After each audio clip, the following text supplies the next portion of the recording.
Sorry if I look all weird. I'm having a sinus issue today. I'm gonna read more of order. Wednesday I canceled because of a migraine.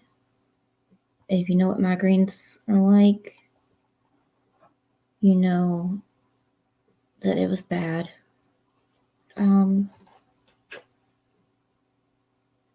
Yeah. So we're reading episode 8, which was Wednesday's, chapters 23, 24, and 25. And today's, which is episode 9, chapters 26, 27, and 28. So that's why I'm a little early. Okay. Chapter 23. A little disappointment, Dimitri. We rode the rest of the way to the island in silence. I was especially worried because what if the business partner tried to attack us when we got there?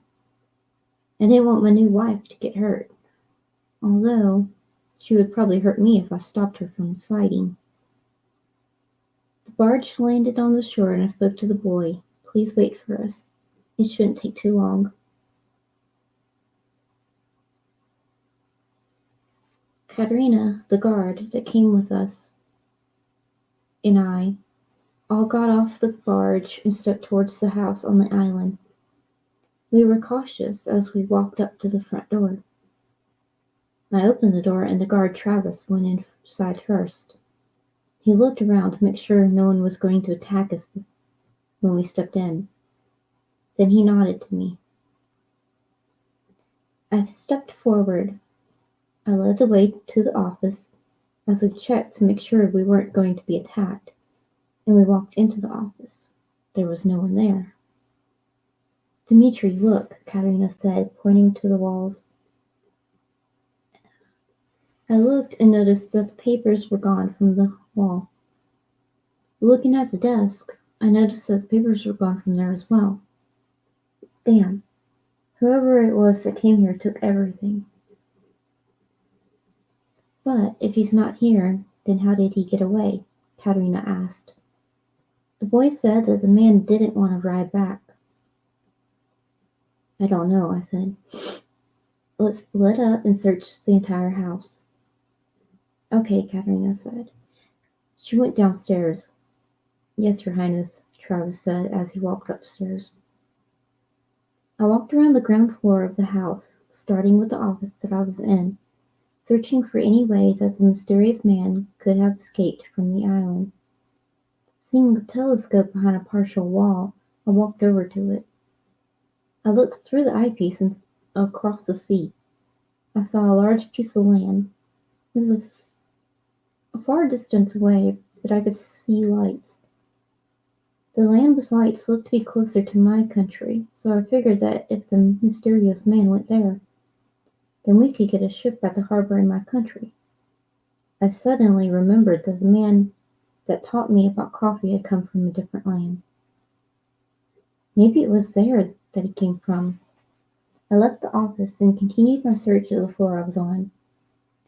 No matter which room I was in, I didn't see any sign of how the mysterious man might have left this island. I met Travis in the front room. Anything? No, sir. Dimitri, Katerina called from downstairs. Travis and I looked at each other and hurried down the stairs. Katerina, what's wrong? I asked as soon as my feet left the stairs. Her voice came from a weird doorway. Over here. When we walked through the doorway, she looked over at me. I stumbled over a rock and fell against the wall, which spun around slightly, and I noticed this waterway. It looks like our mysterious stranger left this way. Well, that seems logical, said Travis. This would be the only way for him to leave without the barge. I swallowed down my frustration. and then told them both what I had seen with the telescope. I think we should go back to the mainland and go to the harbor in my country, where we can get a ship to the new land. Katerina paced on the small walk path to the side of the room.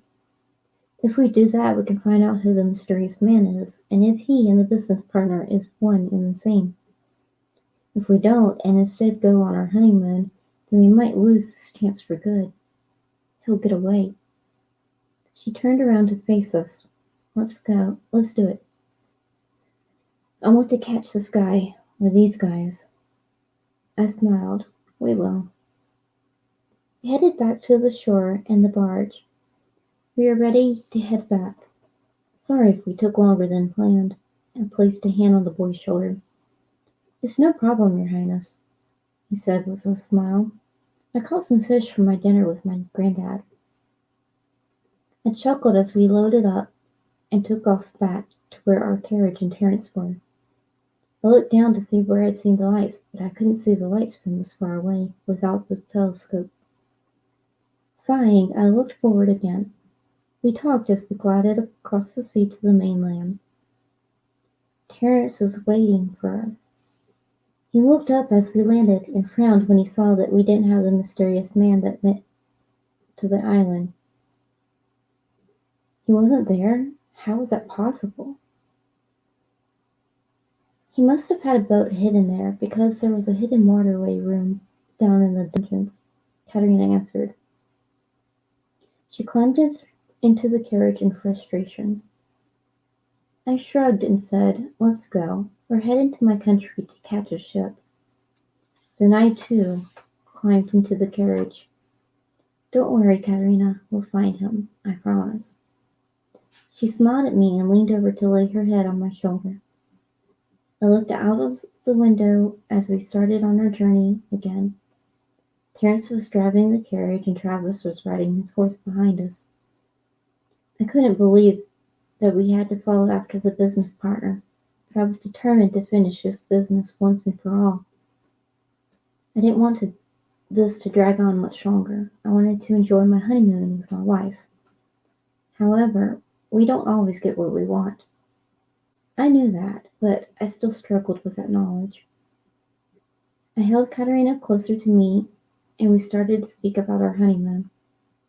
What do you want to do on our honeymoon? I don't know. We could see how big the new land is. We could come back here to spend the honeymoon in that manor that Frederick is having built for us. Katerina shrugged. What do you think? I think that would depend on how this ends. I looked at her with a solemn look on my face. This probably won't be easy, so don't get your hopes up for our honeymoon to be too soon. I know, she said. Then her head lowered to my lap as she got ready to rest. It wasn't long until we were both asleep. My head was leaning against the carriage wall. Chapter 24. News and Plans.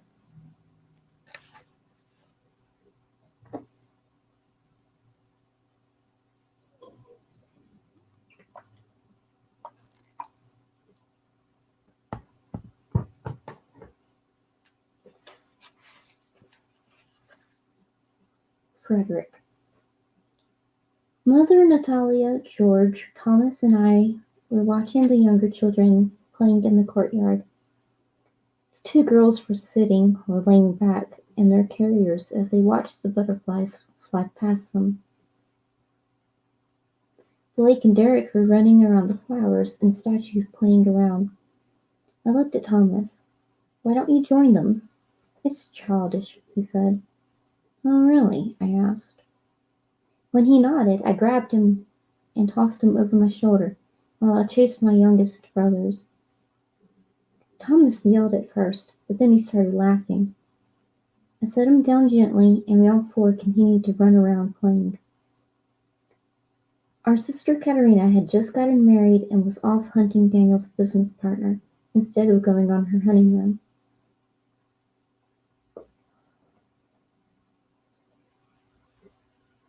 I wondered why she didn't let someone else go looking, but I guess I understood.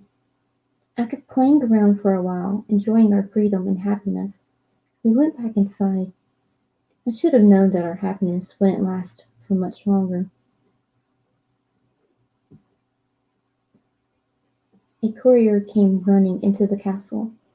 "I have an urgent letter for the king," he said. He looked around and saw me. "Your Majesty, a letter from the workers' camp." I walked over to him. Reaching out, I took the letter, opened it, and read the letter out loud. "Sire, I have disturbing news for you. Yesterday I found Eduardo's body. It looked like he had been dead for a few days. I then noticed that Daniel was missing. I am sorry to say that I believe that he had escaped and has been missing since Eduardo's death. I am unsure if he was the cause of Eduardo's death or not. Please punish me as you see fit." I looked up and saw that everyone was as shocked as I was. I couldn't believe that Eduardo was dead and Daniel had escaped. What were we going to do? I looked at Natalia. What are we going to do? "I guess we should send news to Katerina and Dmitri." She frowned in worry. "We should also have our men search a moor for him." I nodded. That was a good plan. "Good idea, love." I turned to one of my guards. "Please have some of your men go search for Daniel. We can't afford to let to have him loose anymore." "Yes, your Majesty." The man bowed to me and left. I bowed slightly to my family. "Sorry, I'll be in my office." I left them to their own devices and walked to my office, wanting to get started on planning any extra steps that I might have to come up with as I mapped out the movements of where Daniel might go. I wrote a note to Katerina and Dmitri and then had someone send it for me with a dove for fast delivery. My maps, when I walked over to them, showed each of the 3 countries. I looked around the maps, wondering where Daniel could be. I didn't know how he could disappear.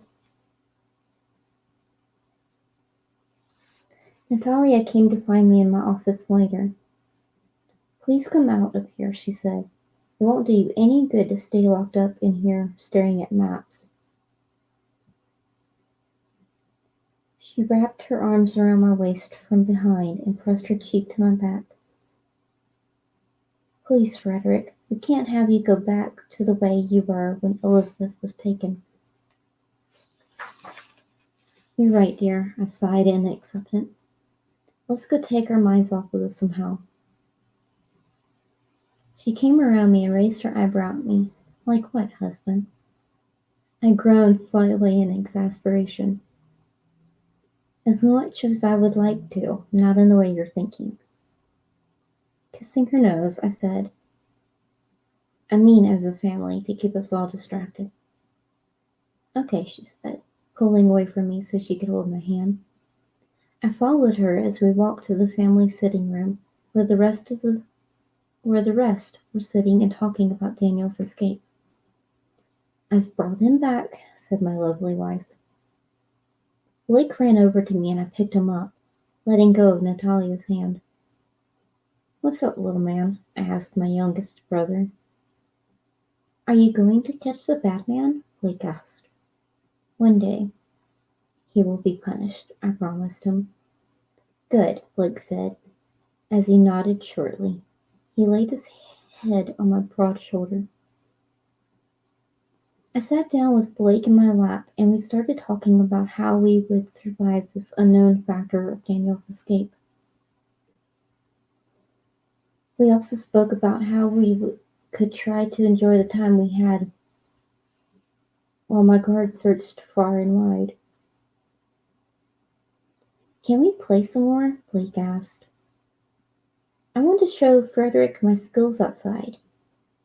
Derek said with a happy and excited look on his face. He bounced in his seat.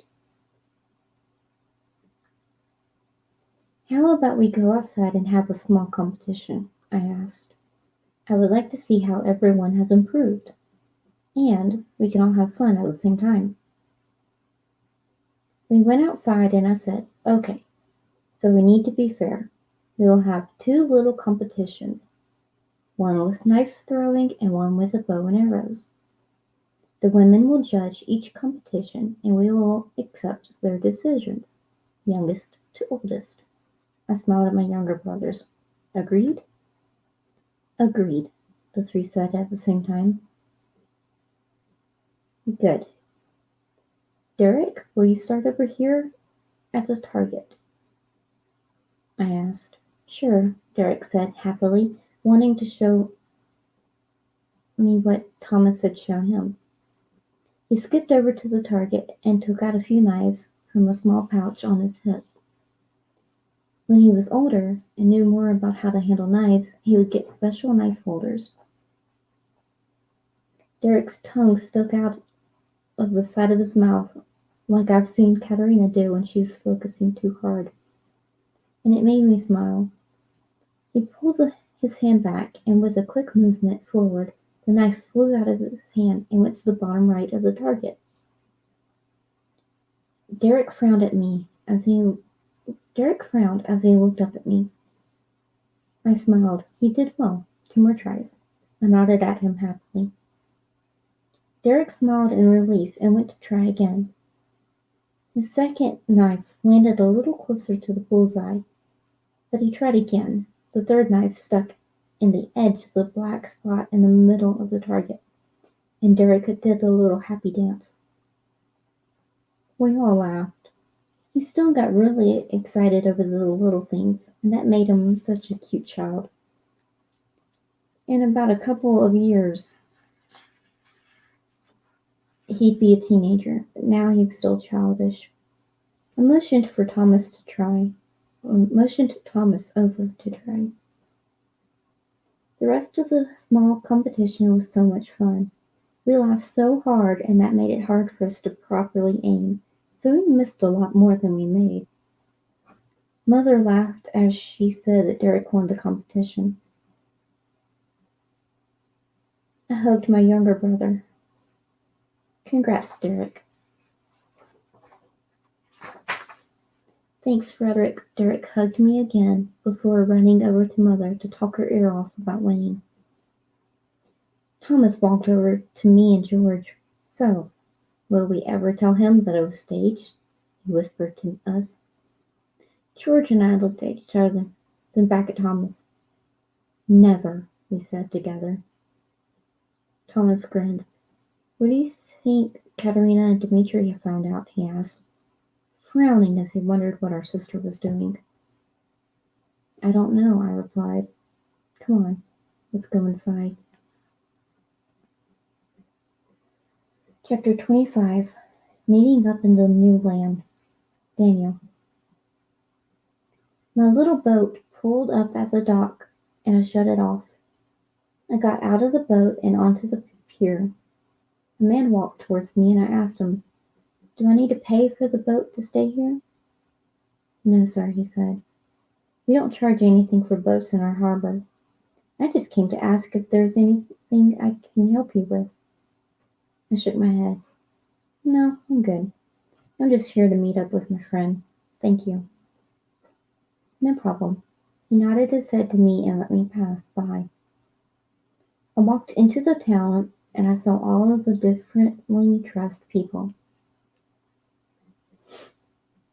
Some people wore long robes, and I noticed that they were sometimes given a wide berth, but only in a few groups were avoided.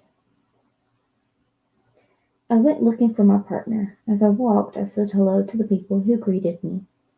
I didn't want them to feel like I was untrustworthy. Of course, I wasn't a good person, but they didn't need to know that. Then I saw him. He was sitting outside of a cafe, so I walked over to him. Ah, Daniel, welcome, he said joyfully. When I sat down across from him, he said, "Sorry, but they don't have royalty here. They wouldn't know how to treat you."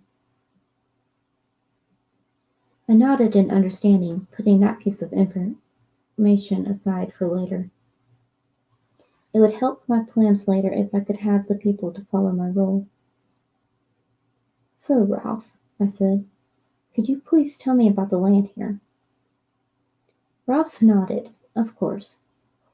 So, as I said before, there isn't a royal family, so there aren't any rules in the land. Also, the people that control the mines in the mountains make little coin discs that we use to pay for things. We have no real money system here, so it's a little confusing right now. There are people with special powers who wear long robes, and I've gotten some of them on our side. How will they help us? I asked. I was curious about how Rolf thought they would help our cause for taking over the world. Well, some of these people with powers can see the future, so they could help. So they would be able to help us plan things out. Other people can light things on fire, and that's really helpful. I know one person who can sink somebody into the earth to only the head above ground. Some of those powers seem pretty useful, I admitted. However, I don't know what we could promise them to stay on our side. I mean, what do we have? Rolf sighed. I told them that they could have a portion of land to segregate themselves from everyone else. Other than that, I don't know what else we could offer people to join our side. This is why I like to make the plans, I thought to myself, disgusted with his inability to properly plan. So, what else can you tell me about this place? There are renegades that are rebelling against the Order of the Watchful Eye. The Order of the Watchful Eye, or the Order for short, are made up of the people with extra abilities. They watch over the people, and some are trying to guide people to follow their ideals. The renegades want to be free and do whatever they want. Rolf looked around at our surroundings as the woman from the cafe came over to see if we needed anything. "Just 2 juices," he said. The woman left, and I turned back to Rolf. "Well, we could try to ease our way into leading these people into their downfall." I smirked at the thought. "Ease into it? How?" I waited until the woman came back with our juice and left again before I spoke. We would have to integrate ourselves with the people. Then we would slowly have to get them to see our way. We drank our juice. "Let's walk around the town." "Sure, I'll give you the tour." Ralph put some silver discs on the table.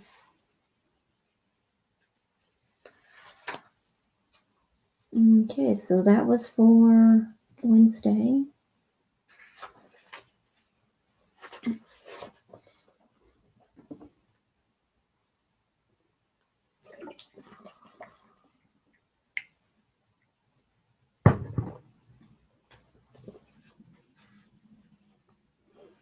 Chapter 26, Crossing the Sea, Katerina. We were just leaving the Nairi when I saw the dove. It flew down to me inside the carriage, and I took the letter. "Thank you, sweet one. Would you like to stay with us?" The dove cooed at me, fluttering to the seat opposite me. I smiled. "Okay, then." I opened the letter. It's from Frederick. "Dear Sister and Dmitri, I have very disturbing news. A few days before I wrote this, the man I left in charge of the workers' camp discovered Eduardo's body and noticed that Daniel had escaped." I looked up from the letter to look at Dimitri's face. Looking back at the letter, I continued, "I haven't heard word of him being seen anymore, but I still have my men looking for Daniel. Please be cautious. I can't risk your lives. Your sister-in-law would kill me. And that's it. He leaves it there after signing his name. Dmitri, what do we do? Dmitri put his arm around my shoulders. I don't know. Maybe he's in the new land already, since we don't know exactly when he escaped. I think we need to get to the harbor now and see if Mr. Rosas is there. Who? I asked. Mr. Rosas is the man who introduced me to coffee, Dmitri replied. Oh. He looked outside of our carriage. He looked outside as our carriage made its way down the shoreline to the harbor, about 2 or 3 hours away. We tried to play little games to keep our minds off of the problem ahead of us. When we got to the harbor, Dmitri hopped out of the carriage with a "Wait here for a bit, I'll be back," and went towards the docks to find Mr. Rosas. I sighed. Wait here? Ugh. I looked out of the window only to see the back of one of the guards. Why do I have to wait here? I asked. Terence didn't even turn his head to look at me as he kept watch, and replied, You are in there to keep you safe until we can make sure that the coffee guy is here. I huffed, but I understood.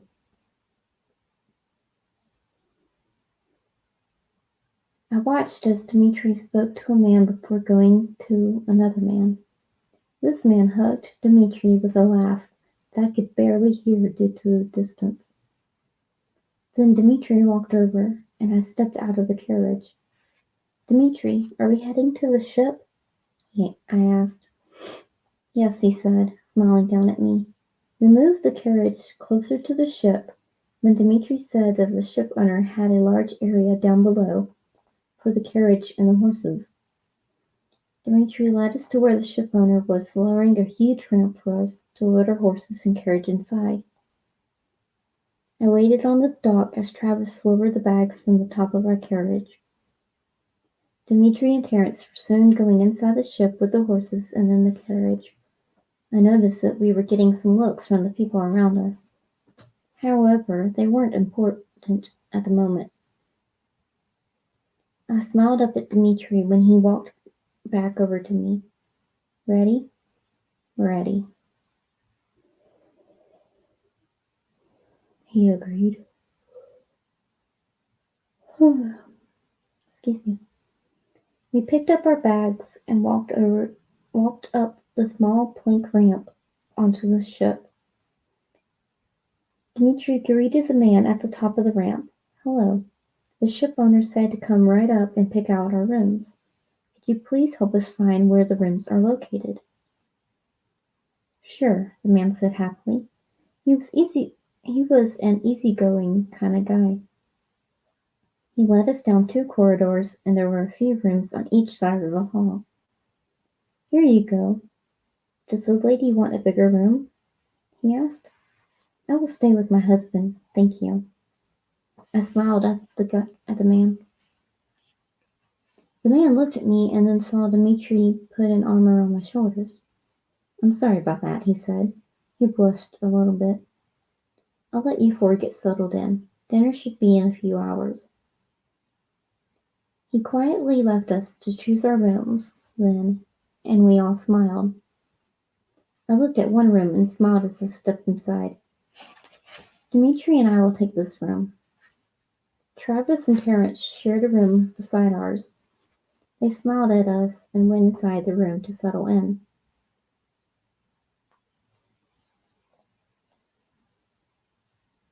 Dmitri looked around as he stepped inside the room. I like it.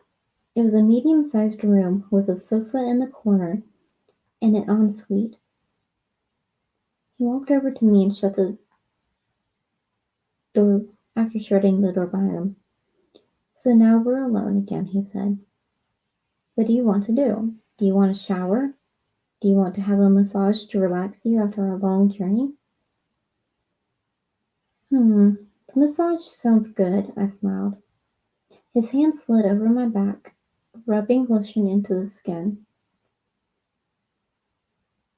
They gently put pressure on my back as he massaged out all the kinks from riding in the carriage all day.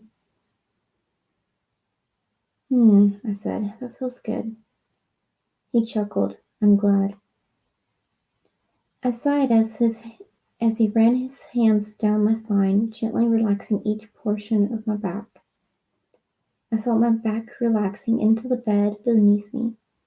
Then I felt his lips touch my back as he kissed where his hands had been.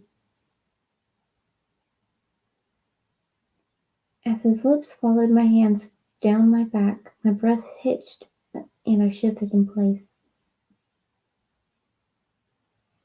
He licked up my spine to the back of my neck. We were then interrupted by a sound from next door as someone moved into the room beside us.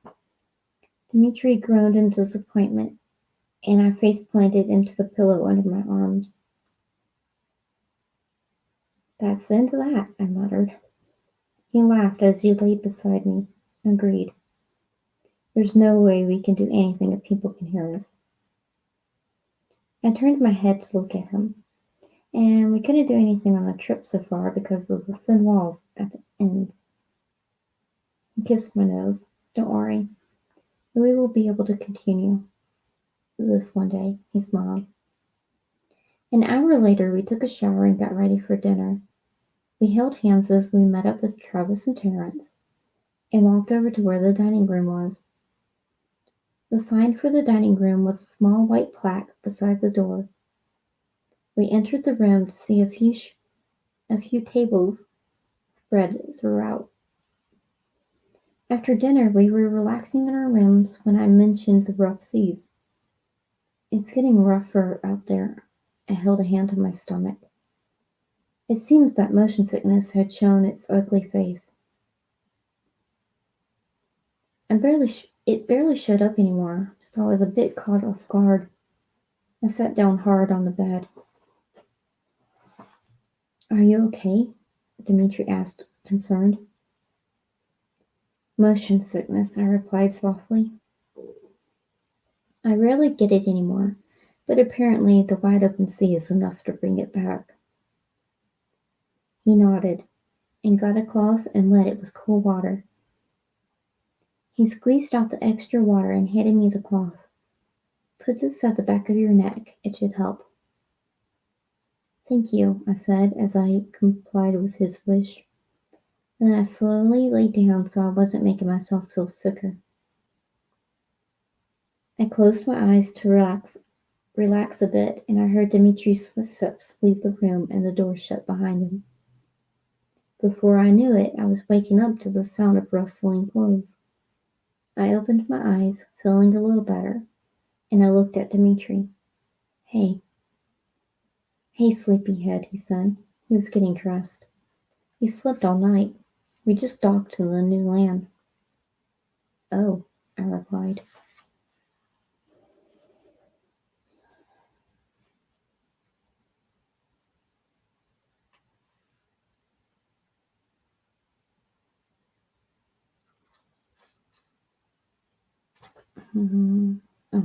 Exploring the town, Dmitri.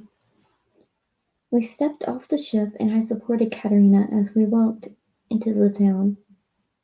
Looking around the town, I searched for an inn of some sort for Katerina to rest.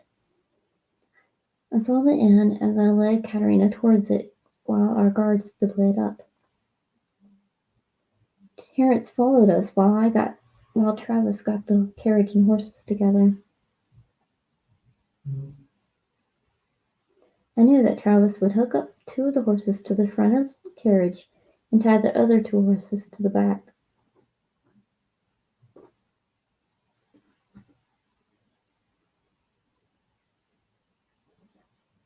Yeah.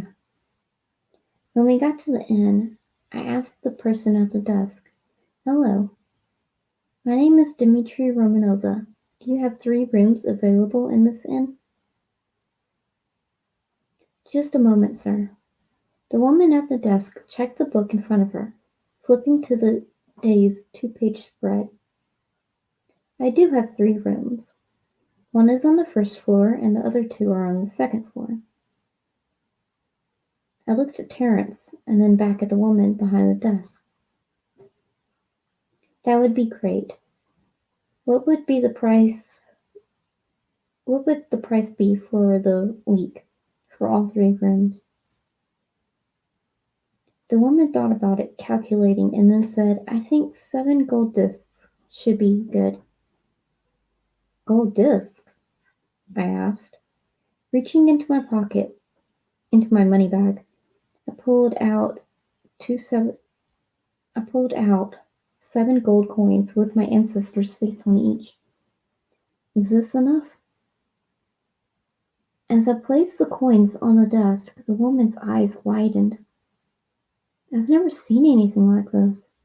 We use these, she said, showing us some thin discs. They were plain, with a small hole in the top so that they could be strung together.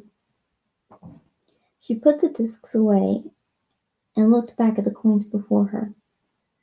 Reaching out, she moved only 2 of the coins towards her, and the rest she pushed back to me. I think this will be enough. More than enough. Thank you for your help, I said, bowing slightly, before I gathered up the 5 coins and putting them back in my money bag. She started writing our names down in the book for each room. We told her that Travis would take the room on the first floor, Terence would take one of the rooms on the second floor, and that Katerina and I would share the second free room on that second floor. When she was done, she handed us 3 keys that would unlock our doors. Thank you, I said as Travis walked in. I turned to him. Travis, are the horses and carriage taken care of? Yes, Your Highness. They were put in the stables and the overhang respectively. Travis nodded as he stepped beside us. I noticed that the woman was staring at me in shock, and I thought this could be a problem, but I'm going to let it be for now. I turned my gaze to Travis. I had you take the room on the first floor so that if anyone gets up there that has evil intentions, you will know first. Travis nodded. We walked upstairs and I handed Travis his key. We watched as he walked into his room and then we continued to the second floor. I handed Terence the key to the first room we came to. This way you will be our second defense against anyone wishing us harm. We're just 2 doors away. He nodded and left us. Katerina and I continued on to our room. It was a spacious room, and as we walked in and shut the door, we noticed that we couldn't hear anything from our neighbors. I smirked at my wife and watched her smile gently. I think I'm going to lay down for a bit. I hope to have this motion sickness die down so that I can explore the town later, she said. I nodded. I think I'll let you rest while I go look around. We can meet up and then walk around the town together if you want. Sure. I'll see you in a few hours? Definitely, I said. I briefly pressed my lips to hers. I love you. I love you too.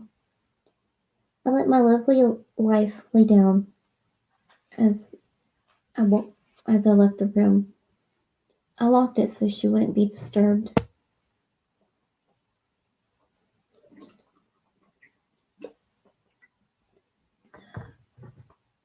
Then I walked down to the ground floor. Ma'am, the rooms are completely soundproofed, right? My wife is resting. Yes, Your Highness, she replied. She seemed a bit flustered having royalty in her inn. I smiled at her. Thank you, I said as I left the inn. I stepped into the sunshiny winter weather. Looking around, I saw that there were several little shops in 2 rows. Beyond that, there were little houses all around the main town center. There was a manor on top of the hill, and I wondered what kind of person or family lived there.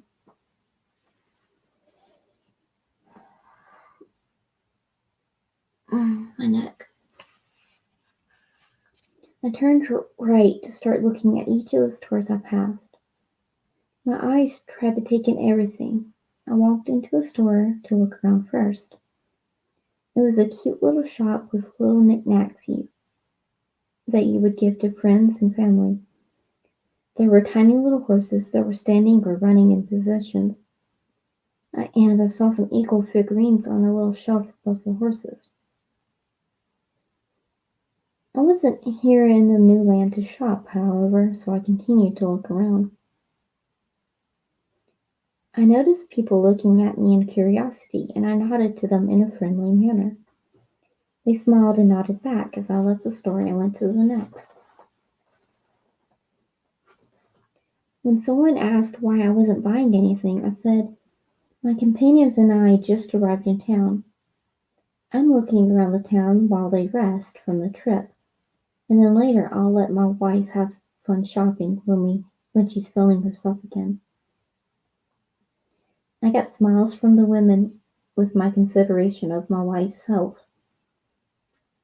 As I walked around the town, I saw a man walk up to the manor on the hill. I was curious, but I didn't try following him. I kept an eye out for Daniel, but I didn't see him anywhere. I did see some people in robes, and I asked about them. Being told that they had powers, I was interested in seeing it in action, but I knew that it would be rude to just walk up to someone and ask to see their powers. Have you seen anyone from a different land with short, dark hair and cold brown eyes? He would be about 5'6" and a little portly. I was just getting a few acknowledgments when Terence's voice stopped me in my tracks.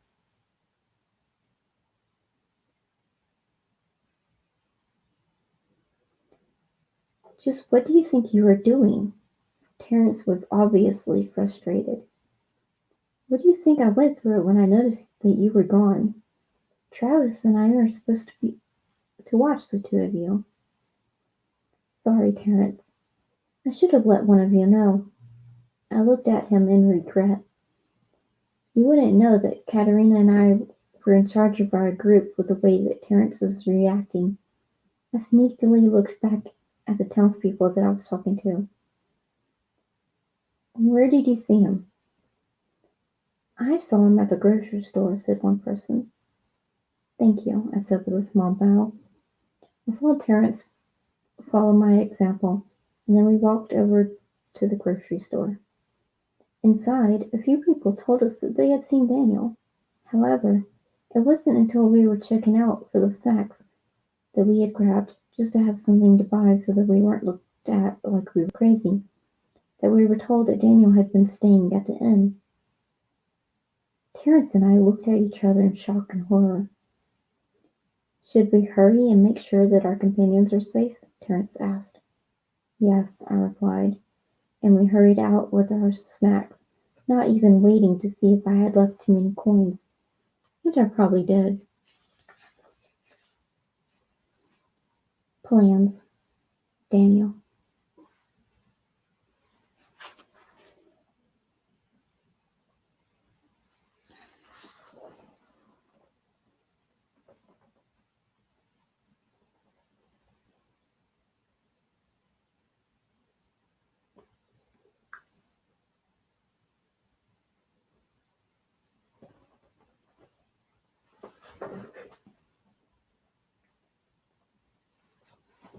I was in the back room of the inn, speaking with Rolf. "We need to finalize our plans. The girls are ready?" "Yes, sir. They are ready for your perusal." Rolf smiled. "Are they broken yet?" I asked, smirking. "Not yet, sir. Some are being a bit stubborn. I will get them beaten down to submission soon." I sneered. "The girls need to just accept the fact that I'm the one in charge. They need to submit, and then they'll be able to live a good life." "I will get a start on all our future buyers from all over the land," Rolf said. He had a list of men from several different areas of the land. Just how big is this island? I asked, curious. Rolf smiled at knowing something else that I didn't. This land is huge. There are seven different areas. This town is just part of the smallest area, which is mostly water-related trading.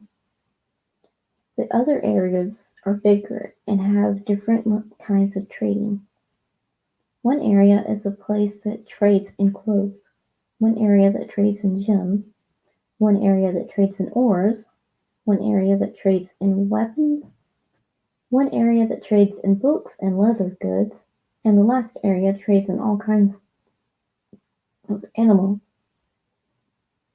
Huh, I said, impressed. This land was perfect for my plan to rule the world.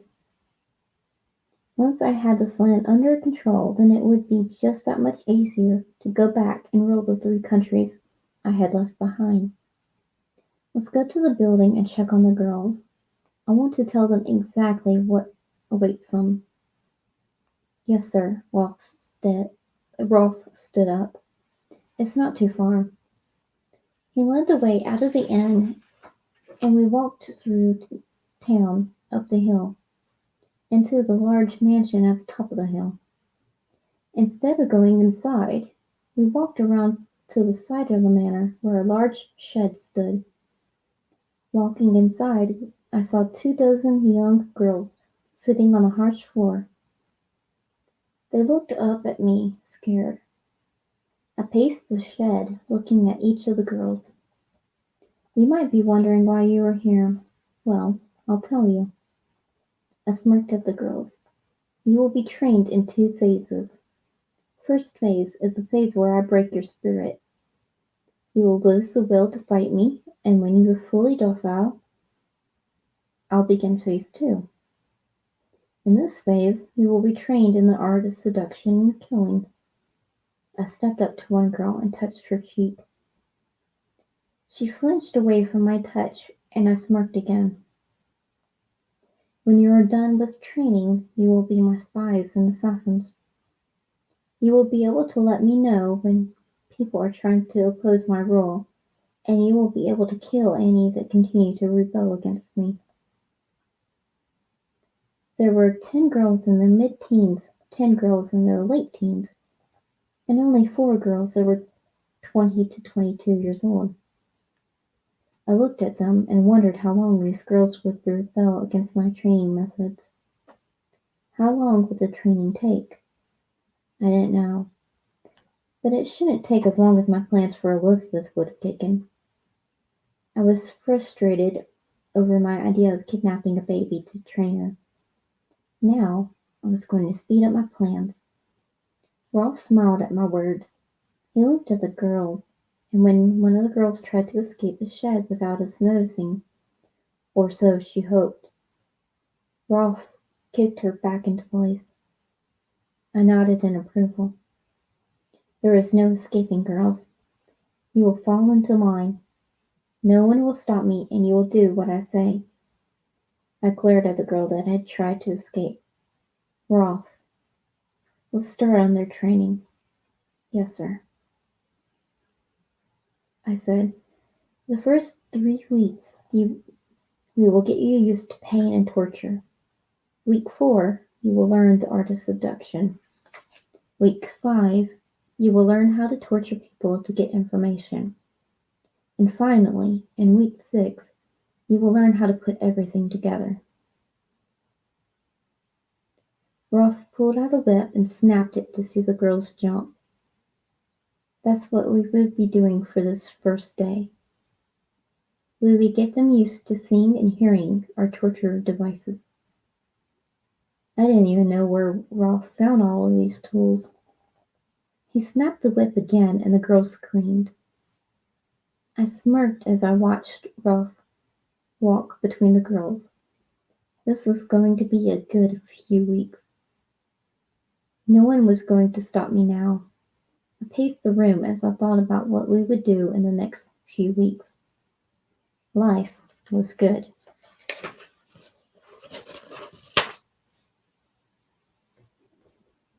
Alright, so that is the end of today's reading. I hope you enjoyed it.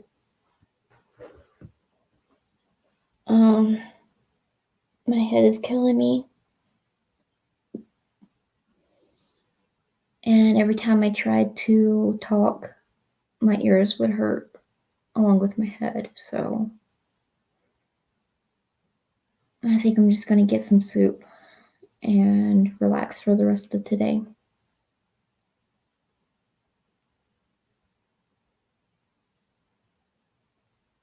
Yeah. Well, I hope you like this reading.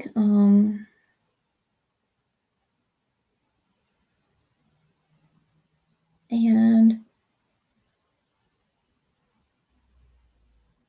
I shall see you Monday for a new video, a new episode. Just 4 more episodes until the end of the book, I think.